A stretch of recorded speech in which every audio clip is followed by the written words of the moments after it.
छत्रपती शिवाजी महाराजांबद्दल आक्षेपार्ह वक्तव्य करणाऱ्या प्रशांत कोरटकरची गाडी जी आहे आणि त्यासोबतचे जे रील काढलेला आहे तो व्हिडिओ प्रचंड चर्चेचा विषय ठरलेला होता। ती आलिशान गाडी ज्यांची आहे, जे जे मूळ मालक आहेत ते आपल्या सोबत आहेत, त्यांच्याशी आपण बोलणार आहोत। ती गाडी आपल्या मालकीची आहे। नेमकं प्रशांत कोरटकर ती गाडी गेली कशी, तुमच्याकडे ती गाडी कशी? गाडी मी 2017 मध्ये 16 मध्ये ती मी बँकेकडनं BMW फायनान्स कडनं विकत घेतली होती। BMW फायनान्सचं त्याच्यावर लोन होतं। त्याच्या संदर्भातले सगळे पेपर, त्याच्या संदर्भातले RC बुक, त्याच्या संदर्भातले सगळे BMW फायनान्सनी मला ते दिलेले आहे। त्याच्यानंतर 3-4 महिन्यापूर्वी प्रशांत कोरटकर हा एक माझ्या कॉमन मित्राबरोबर माझ्या घराच्या तिथं आला होता। मी कार्यक्रमाला जाण्यासाठी मी ती गाडी तिथं घेऊन आलो होतो आणि त्यावेळेस ते आमची ओळख एक कॉमन मित्रांनी करून दिली। ते म्हणले पत्रकार येते, तर त्यावेळेस कोरटकर म्हटलं की मला गाडीची एक चक्कर मिळेल का?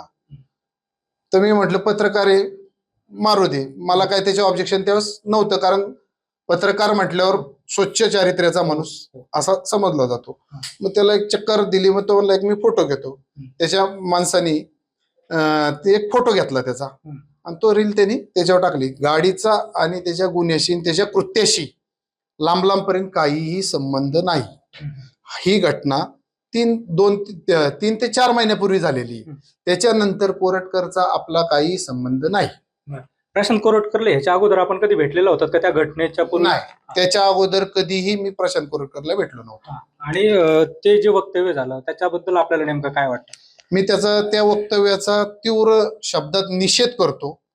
शिवाजी महाराज हे आमचं दैवत आहे, शिवाजी महाराज हे आमचं श्रद्धास्थान आहे, असं बोलणं हे अतिशय चुकीचं आहे आणि चुकीचं कृत्य केलेलं आहे। ह्याच्याबद्दल माझा तीव्र निषेध आहे। आता ते व्हिडिओज व्हायरल होत आहेत आलिशान गाडीचे आणि त्याच्यावरून कुठेतरी आपल्याला देखील त्रास होताना दिसतोय। काय नेमकं तुम्ही आव्हान करायचं?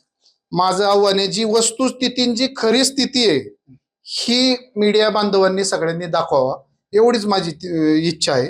जे खरं आहे ते खरं मीडिया बांधवांनी दाखवा, कारण याच्यात वेगवेगळं त्याला दिली, त्यांनी विकली, बरेच याच्यात ॲलिगेशन चुकीचे चाललेले आहेत।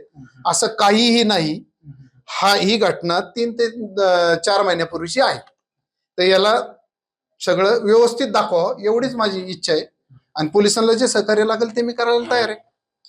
तर हे होते तुषार कलाटे, उद्योजक, ज्यांची खरं तर ती मूळ गाडी आहे आणि त्यासोबतचा व्हिडिओ सध्या प्रचंड व्हायरल होतो आहे। मात्र आपण जर बघितलं तर प्रशांत कोरटकर सोबत त्यांच्या कुठल्याही प्रकारचा संबंध नाही असं त्यांनी म्हटलेलं आहे। कॅमेरा पर्सन प्रसाद सह सुनील भोंगळे, एबीपी माझा, अहिल्यानगर। एबीपी माझा, उघडा डोळे बघा नीट।